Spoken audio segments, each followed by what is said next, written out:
Hello and welcome back, my little brains. I'm your host, Ash, and this is Brain Fluff. I'm so sorry. I already know this episode is not going to come out on Friday like I planned, but it should be out by Saturday morning. If you're already hearing this, it's probably out. So that kind of beats the purpose of me letting you know. But I just have some issues with the software I was using for recording. I tried updating it and it wouldn't let me. I tried deleting it and reinstalling it. Nothing would work. I tried on 2 different computers and nothing worked. But that being said, let's just get into the episode. Starting off, I want to introduce a new segment that I added onto the pod. So we're going to start off with some weird news for the week. Oscar Mayer Wienermobile crashes along Chicago area highway. The hot dog-shaped vehicle hit a car Monday morning and its driver lost control and overcorrected, causing it to roll onto its side on I-294. No injuries were reported after the crash. Video from the crash scene does, however, show that the yellow and orange Wienermobile was later hauled away on a flatbed truck with apparent damage visible on part of the vehicle's hot dog shape. Now, our first topic for this week is going to be cats. If you're a cat person, you'll probably enjoy this. If you're a dog person, you might still enjoy it. Unless you're one of those dog people who seem to hate cats for no reason, then you can just log off. Now, I'm not going to lecture you on the complete history of our cats, but we'll just add a quick tidbit. One of the oldest records of cat domestication comes from Cyprus in 7,500 BC. Researchers identified this as a domestication case when they found cats had been buried alongside humans, which were thought to have been their owners. It is believed that cats first began to come near humans when farming populations arose. Farmers planted grains, which attracted mice, which then, having cats there, would help reduce the populations of the mice, so they started having them closer to them and letting them stay. There's this curious thing that you've more than likely witnessed if you have a cat, and it is called the Fleming response. Now, you may have already witnessed this if you have a cat without knowing what it actually is. Have you ever seen your cat smell something and then proceed to drop their mouth open with a baffled look on their face, maybe even a little gag a couple seconds after? Well, this is what's known as the Fleming response in action. It is also known as the Fleming position, Fleming grimace, Fleming, or Fleming. The Fleming response occurs when cats pick up certain scents. The face they make during this allows the scent to be flicked to the duct of the roof of their mouths, allowing them to analyze the smell further. Cats are not the only animals that show Fleming's response. Funnily enough, we talked about elephants in my last episode and how they purr like cats. The Fleming response is also a characteristic that they seem to share. Wow, I'm really stumbling on my words today. Horses, goats, buffalo, llamas, rhinos, pandas, and even hippos have been observed showing Fleming's response to a scent, usually to the same animal of their species. Now, the meow. A cat's meow is one of their many vocalizations. However, it is reserved mostly for communicating with humans. Cats have many funny quirks, funny to us at least, but truly a lot of those quirks have some sort of link to their wild past. You may not know this, but cats tend to be very territorial creatures. This is usually something we attribute to dogs, which is why they started being adopted as protection or guards for homes. Both of these can be true. When a cat rubs themselves on you or other objects, this is a way of marking their territory. What about a cat's nose? A cat's nose happens to be as unique as a human fingerprint. A cat has the power to heal themselves by purring. A domestic cat's purr has a frequency of between 25 and 150 hertz. This happens to be the frequency at which muscles and bones best grow and repair themselves. Polydactyl cats. If you're on TikTok, you've probably seen a couple. There seems to be like a good amount of polydactyl cats on TikTok. Maybe it's the fact that they're polydactyl, which makes their owners think that it would be nice to show them off to the world. So a polydactyl cat is a cat with 1 to 2 extra toes on their paws, having this as a result of a genetic mutation. These cats are also referred to as Hemingway cats because writer Ernest Hemingway reportedly owned dozens of them at his home in Key West, Florida. The invention of the cat flap is commonly attributed to Sir Isaac Newton. He is said to have come up with the idea of the cat flap after his cat kept opening the door to his darkened laboratory, thus letting in light and ruining some photosensitive experience he was running. Female cats are often referred to as Molly or Queen. The term Queen is most commonly used, although some people prefer to use the term Molly. The term Queen is more appropriate for lactating or pregnant cats. During the time of the Spanish Inquisition, Pope Innocent VIII condemned black cats to evil and thousands of cats were burned. Unfortunately, the widespread killing of cats led to an explosion of the rat population, which exacerbated the effects of Black Death. Well, talk about karma. On the opposing side of that, in Great Britain and Japan, black cats are a sign of good luck. Let's talk about one of the richest cats, the cat who inherited $7 million. Blackie's owner Ben made his fortune buying and selling antiques, which allowed him to give his cats the pampered life he felt they deserved. And it was Blackie, the last surviving of the 15 felines who lives with Ben in his mansion in Dorney, Buckinghamshire, who inherited the cash. A cat's brain is, now I might say this wrong, I did look up the pronunciation, but that was while I was writing it. So it's gyrencephalic, meaning it has the same surface folding as our brains. In fact, the folding and brain structure of a cat's brain is 90% similar to our human brain.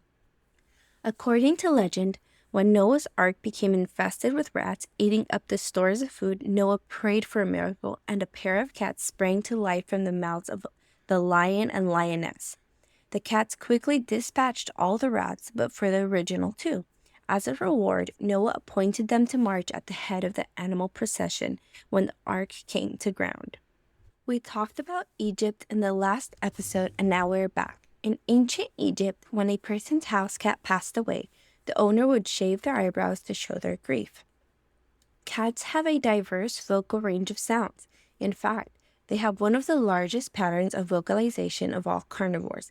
They can express around 100 different phonations as compared to dogs who can only communicate about 10 sounds. A house cat is faster than Usain Bolt. Bolt ran the 100 meters in 9.58 seconds, maxing out at about 27 miles per hour. That's just under the top speed of a house cat. Yes, a house cat. Can we talk about the weird similarities between cats and snakes? I want to credit a TikToker with this, even though I can't remember her username at the moment. I tried to find her.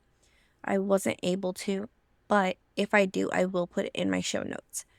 But what she was talking about was she was actually talking to her cat and mentioned how he had slit pupils like a snake, and other cats like wild cats have rounded pupils. Then I think she mentioned how cats hiss like snakes as well. And then there's also the fact that cats also whip their tails or even rattle them when they're angry. I have seen this firsthand when my cats fight or play fight.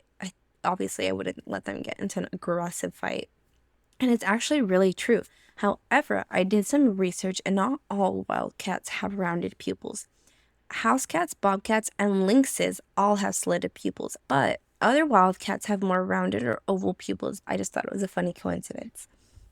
I myself have an insane sweet tooth, and it pains me to know this specific fact about cats, but cats are thought to be the only mammal that cannot taste sweetness.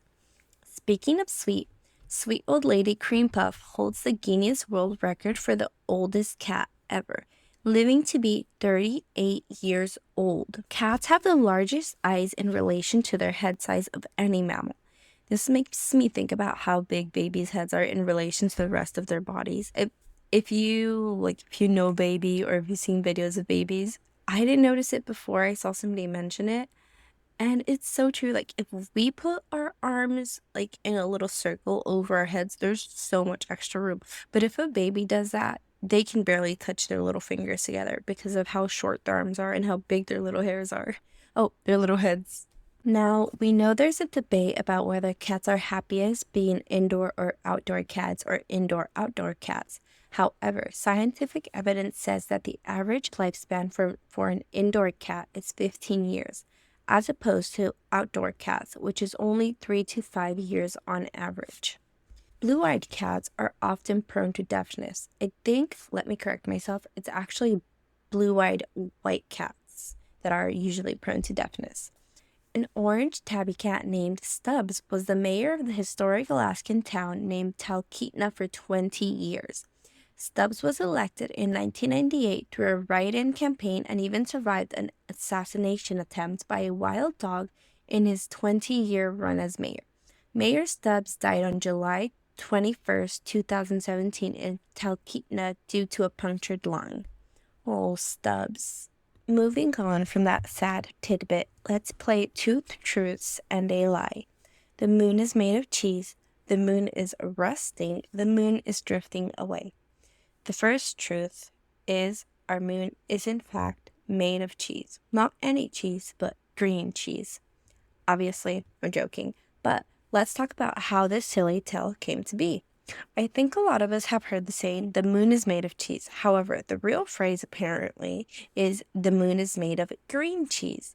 It is often used as a metaphor for credulity. It originated as a fable and a proverb and is a common folkloric motif in many cultures. The phrase is about a, quote, simpleton, pretty rude, anyways, who sees a reflection of the moon in a body of water and mistakes it for a cheese wheel. The green part is thought to refer to unripe or young cheese. Now, so we know that's a lie. Let me explain how our moon drifting away is an actual truth. RD.com states that each year the moon moves about 4 centimeters away from Earth.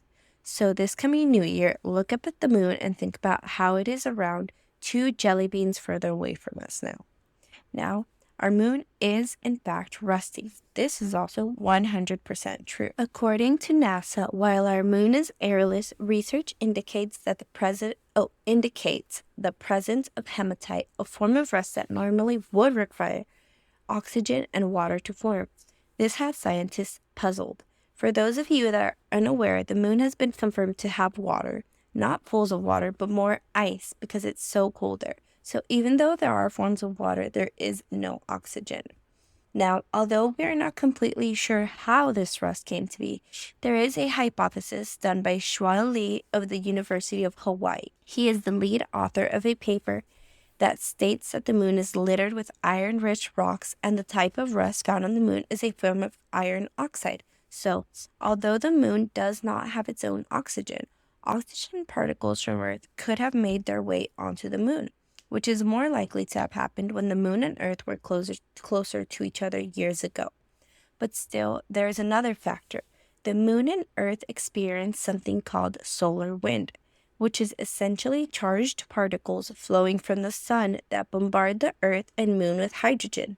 This would make it even harder for rust to form on the moon because it does not have liquid water or enough oxygen as the Earth, nor does it have a magnetic field that shields it from the hydrogen as the Earth does. Hydrogen has a counteractive effect to rust on iron because it adds electrons to material that it interacts with, whilst oxygen removes them, resulting in materials oxidizing, aka rust. This is a direct quote from lead author Lee. He said, "It's very puzzling. The moon is a terrible environment for hematite to form. So, you get the gist. Our moon is slowly drifting away and it's rusting, and we aren't too sure why or how it's happening." Moving on, the moon has been associated with lunacy, which, if you know Spanish, makes sense because moon is in Spanish as well as Latin is luna.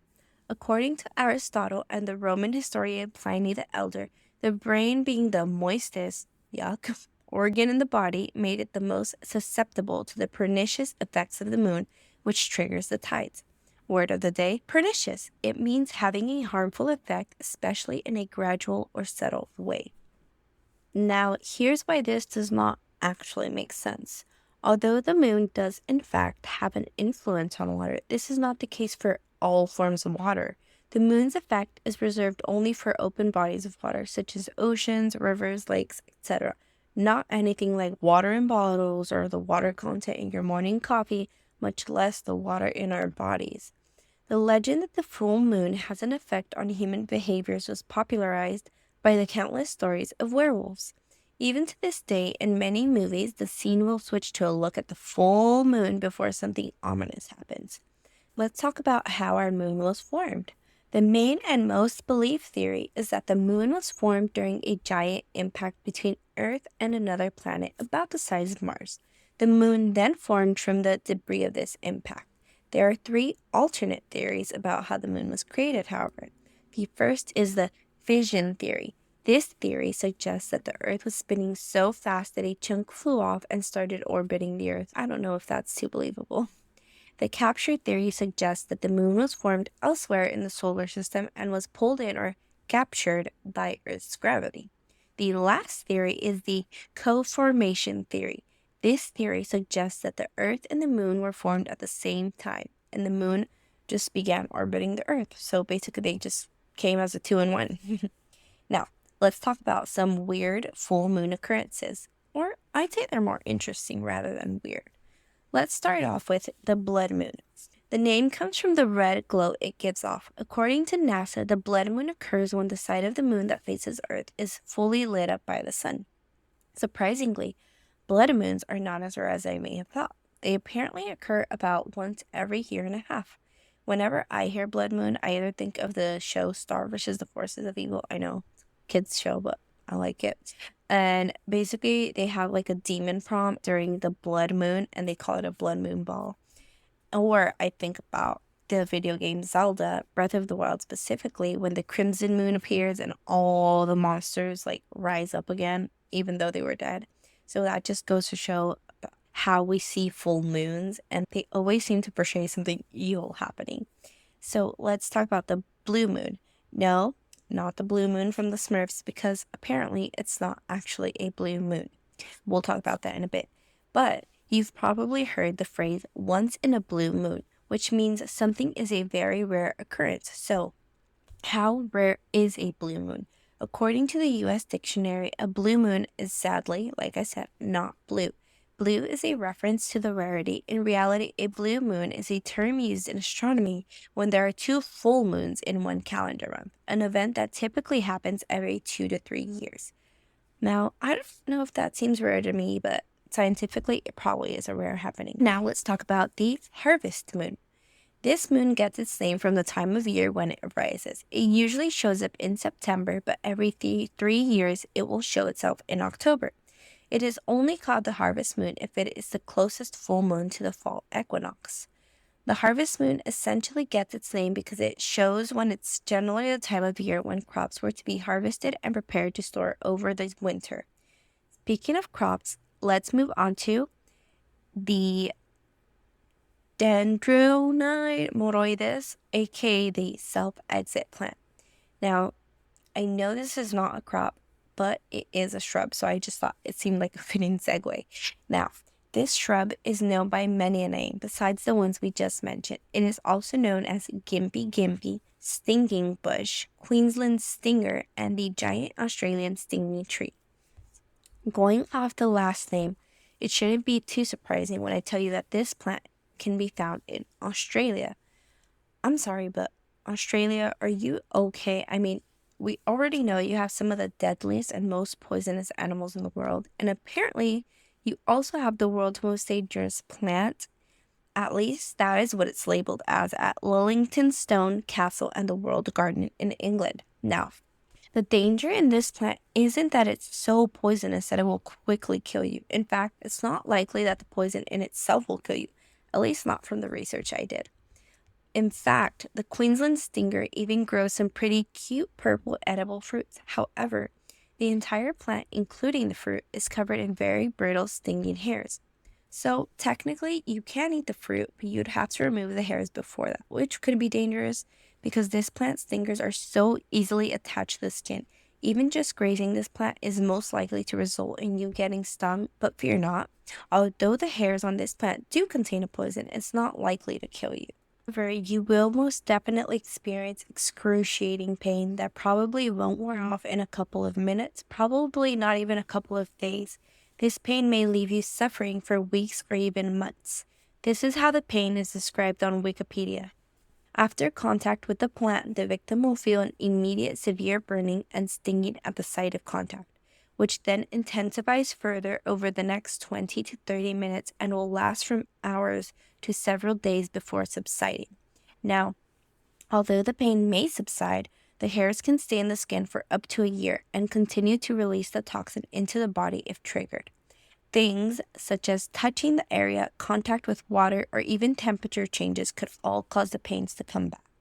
North Queensland's road surveyor A.C. McMillan was among the first to document the effects of a stinging tree, reporting to his boss in 1866 that his pack horse was stung, got mad, and died within 2 hours. Similar tales abound in local folklore of horses jumping into agony off cliffs and forestry workers drinking themselves silly to dull the intractable pain. Marina Hurley endured a lot during her 3 years of studying the Queensland stinger. Her first encounter with the stinging tree produced a sneezing fit and left her eyes and nose running for hours. Even protective particle masks and welding gloves could not spare her several subsequent stings, one requiring hospitalization, but that was nothing compared with the severe allergies she developed. This is a direct quote. "Being stung is the worst kind of pain you can imagine, like being burnt with hot acid and electrocuted at the same time," said Marina, who at the time was a postgraduate student at James Cook University investigating the herbivores that eat stinging trees. She said, "The allergic reaction developed over time, causing extreme itching and huge hives that eventually required steroid treatment. At that point, my doctor advised that I should have no further contact with the plant, and I didn't object." End of quote. Australian ex-serviceman Cyril Bromley wrote to Marina in 1994 and described falling into a stinging tree during military training on the tableland in World War II. He was strapped to a hospital bed for 3 weeks and administered all manner of unsuccessful treatments. He was sent, quote, "as mad as a cut snake by the pain." Cyril also told of an officer shooting himself after using a stinging tree leaf for toilet purposes. And that's where we'll end it. That last part about the person using the leaf for toilet purposes was actually why I Googled this plant, because I saw that on Reddit. And it just seemed really interesting. But I think that's where we'll end it off for today. Oh, I just have one last segment that I decided to add to the pod. We're going to talk about one idiom origin. For today, it's going to be "cat got your tongue." The phrase "cat got your tongue," if you don't know, is used to describe when a person is at a loss for words. Now, you probably think the cat in question is the same one we were talking about before. At least that's what I thought. However, it is actually a reference to the cat o' nine tails. This is a type of whip. This whip was used on sailors who misbehaved. On English sailing ships, the cat, quote unquote, actually a whip, was used as a threat to anyone entrusted with a secret. This is how the phrase "cat got your tongue" came to be. Thank you all for listening. Again, thank you so much. I would love if you could rate. It doesn't have to be 5 stars if you don't think it's 5 stars, but I would really appreciate 5 stars. Maybe if you don't think it's 5 stars, just don't rate me. I would love if you could comment and leave me some feedback about what you think of the podcast so far. I would love some constructive criticism to help make it better and more enjoyable for all of you. Thank you, and I'll see you all in 2 weeks again.